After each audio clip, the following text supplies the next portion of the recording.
And there's credits.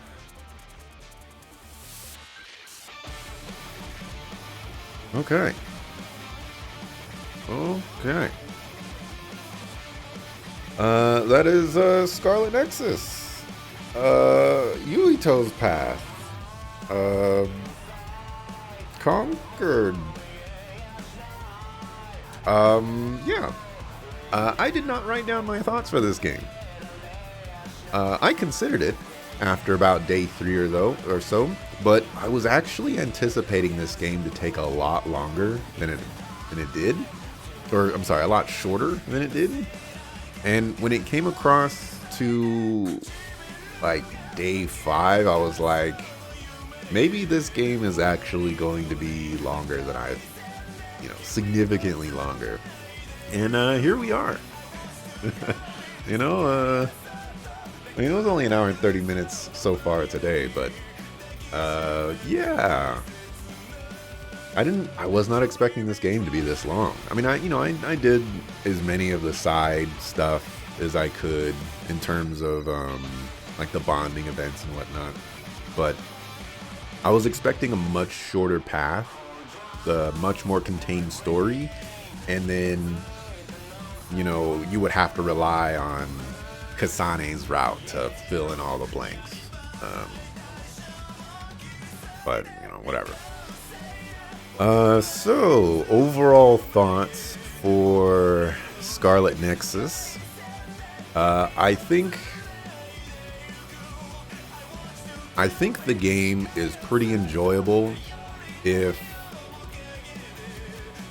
you don't pay attention to the story. And I mean that in like a double meaning. Paying attention to the story in the sense of just ignoring that the story is there. You'll probably have a good time with the combat and whatnot. But also just not paying attention as in disregarding the various details that it throws at you. Because it's been going through my mind ever since that fateful day where they sprung just a bunch of story stuff and provided like no clarifications, no answers, and then they just kept adding more layers on top of that without addressing anything before that, and it just became too much.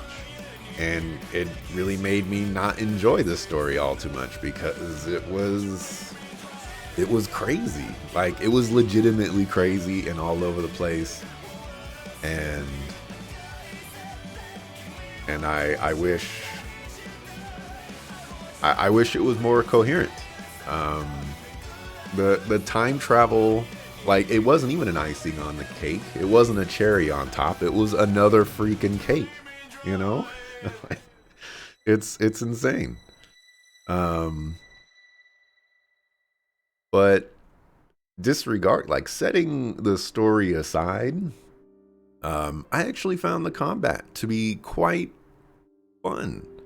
I think my main criticism with the combat is the normal attacks that you do. They're all the same basically. And the way to switch up your attacks, I don't think is that varied. So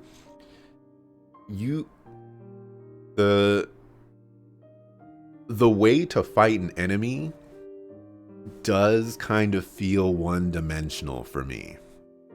And not in the sense of like there should be more variety on how you can attack, because the SAS stuff adds some variety there. But for me, I wanted more like different types of interactions or different types of attacks to use. The X button was used to do the main attack, and you can get up to 5 attacks in that combo, but those are the only attacks you get.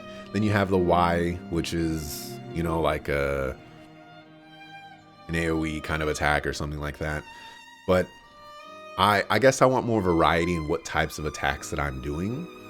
Um, and maybe like different types of combos. I think what they did with the brain field was probably how I would like to see it to go, where you can do various combos by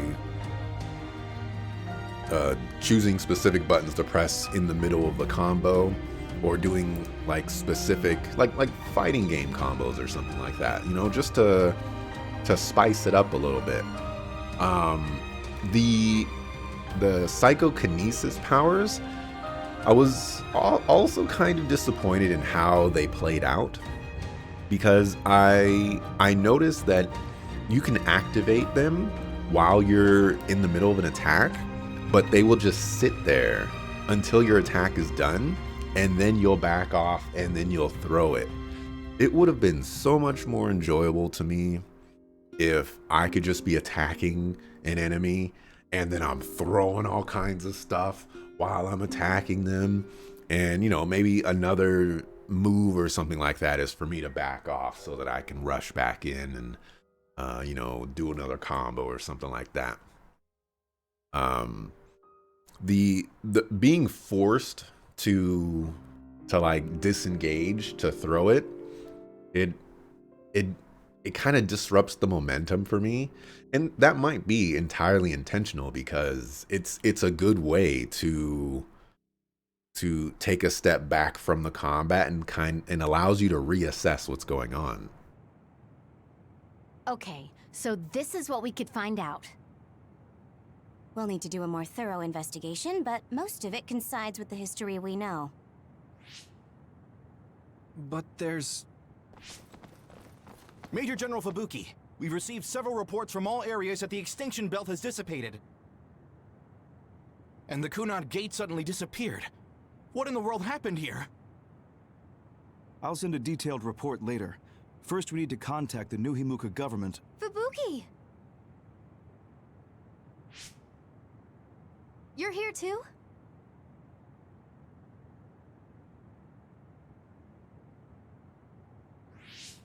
Alice? What? Why are you so startled? Oh, you're with them too, Hanabi? What?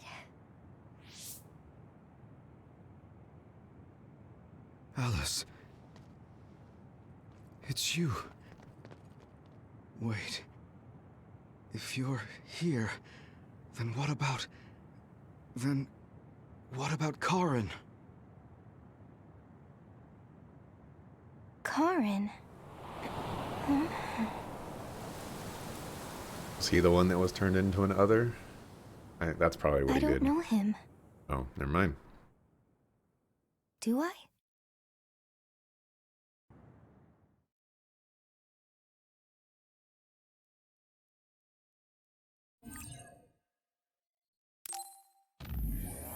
Okay. I will probably... This is probably going to be an awkward cut on the YouTube side, because there's probably like an awkward cut. But I think what I'm going to do is I'm going to slap this at the end of my thoughts, or while I was giving my thoughts, and then cut out all that middle section, because that was like 30 minutes of talking. So what I can do right here is finish my thoughts and say I think I was talking about like the storytelling technique, and I think I already fully explained that I wasn't necessarily a fan. But other than that, I don't really have anything else that I want to say about the story. I think I've been pretty vocal throughout the game about my issues with the story. And I don't think the ending really caps anything off particularly well, or changes how I would want to look at the story. I will say, and I think I did mention this while playing the game, but I was intrigued by the story of the game as it started out. And I think it could have gone some interesting places. Regrettably, it just didn't go in the direction um, that would have, I guess, benefited my tastes, perhaps. And instead, went down some crazy rabbit holes and even at the end of the game here, I still feel like I'm left with a lot of questions. Um, and I will say that they did a solid job of answering some of the questions that they presented. I just think the timeline of answering those questions uh, was the downfall to my enjoyment. If they placed them in, if the questions that they wanted to ask were necessary to progress another thread of the plot, then that's where I would have liked to see it go. Learning what an other is necessary for us to figure out how to stop the extinction belt, something yada yada. Like everything links into everything. But in this case, there's just a lot of threads, and then eventually you get to the resolution of one thread, and it stops, and you move on to another one, and whatever was happening over here, just it's never addressed again. I also want to reiterate, I understand my memory is not great, but I do not remember Kaito Sumeragi mentioning that he wants to move the gate. I'm forgetting the name of it. But move the gate to the extinction belt, or the extinction belt to the gate. If that happened in Kasane's route, I feel like that's an error, because I didn't play Kasane's route, so they would need to have explained that to me, and say like, hey, what about if we did this? So there's that. I want to say, for like the voice acting, I really like the voice acting. I think every character had their own unique style and their own unique voice, and they were all recognizable. And I feel like they all conveyed their emotions and their feelings very well. Sugumi was certainly one of my favorites in terms of characters, but also like the voice actor as well. I'm not necessarily a fan of like the slow talking and whatnot, but it really felt like it matched Sugumi's personality very well. It was like a perfect marriage of voice actor meeting what the character actually is. And so I was really happy with that. I think my least favorite character was probably forget her name, the duplication lady, Kyoto, something like that. She didn't really seem all that interesting. And I'm really disappointed that Wataru didn't get any spotlight or anything like that. I felt like he was a very important character that we just didn't get to interact with or have any bonding events, and I think he really deserved that. Luca actually grew on me a lot. I wasn't a fan of Luca after looking at his powers, but the idea of this tiny little kid looking up at this poster of like this bodybuilder, and he's like, I want to be like that guy. It's just funny, and it was very endearing, I guess. So Luca grew on me. I will say that of all the characters, maybe Kasane's voice actor, wasn't as interesting, and it may be just a character thing. Kasane is very like detached from everything, and so I guess in that vein, Kasane's voice actor matched very well. Maybe it's just Kasane's character. She's kind of emotionless, and like normally that's basically fine. Like you don't have to have emotion throughout it, but I, I think in this interpretation, Kasane just wasn't as interesting. Maybe it's because I didn't play Kasane's route, but she didn't come across as a character that I would have want to talk to or to hang out with or learn their life stories or whatever. The episode 5 bonding event was actually pretty nice though. Where they were up on the rooftop. I could have done without all the fighting, of course, but yeah, there was that. There was some nice music in here. I was bobbing my head some of the music. I'll add this one to level up this playlist and see where we go from there. I do like the visuals of this game. I don't I don't like the design of the others. I also don't like that others are called others, but we've been over this. The design of the others, I feel like they're unique and they're different, but they're just a little too weird for me. Uh, it it's just strange that like a human turns into this beast with hands for legs and has like a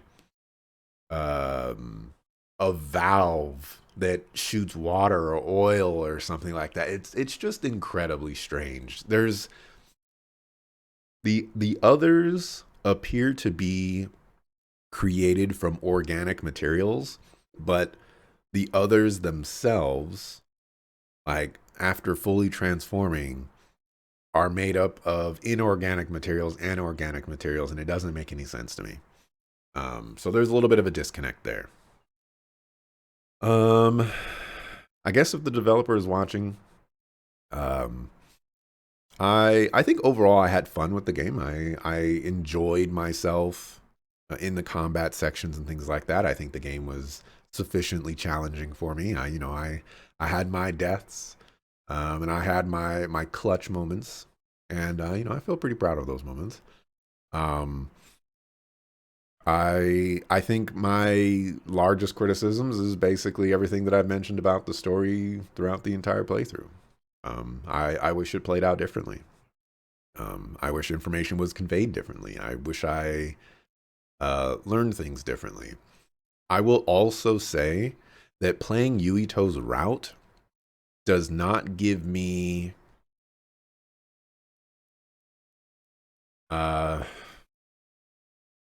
with the information that I have been given after playing Yuito's route. I don't feel like playing Kasane's route is something where I would be very invested in. I feel like playing Kasane's route won't give me any additional context or changes or I'll learn any information that is necessary to make the story make sense.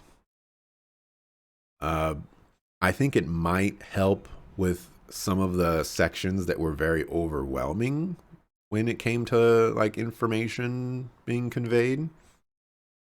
But I have my doubts that it's going to change this game too much. And again, um, when it comes to replayability, I feel like this game probably will change. Like the journey of the game is probably fairly different, and the ending could be different. I doubt it, but it could be different. So who knows? I guess all of that is to say that come Monday, there is a possibility Not very high, but there's a possibility that I will do Kasane's route and see where that goes. If not, you can feel free to recommend it, on the YouTube side, or spend some channel points on the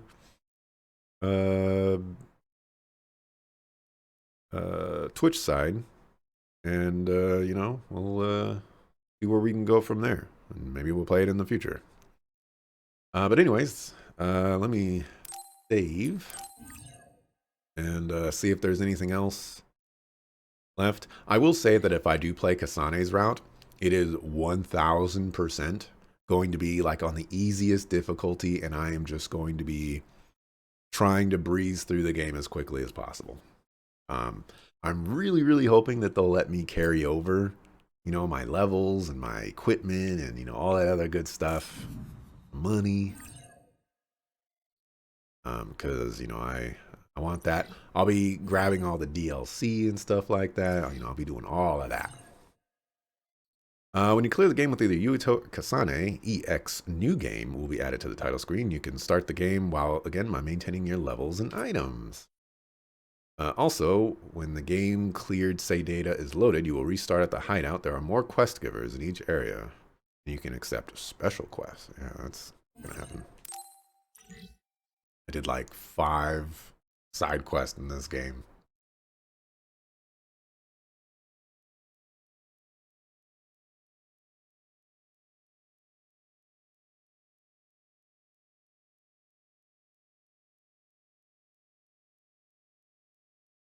One hitting everything, that's the way it should be. That is the way it should be. Alright, so yeah. Thanks for watching. Appreciate it. I'll be back Monday, 7 a.m. Pacific, to play something. Spoilers, it actually... I will probably do Kasane's route. Now that I know that I can carry over my levels and things like that, I will breeze through that. It'll probably take like 15 to 20 hours, and it's not like I have anything better to do, so. Yeah. Nobody is streaming, so I'm out of here. Peace.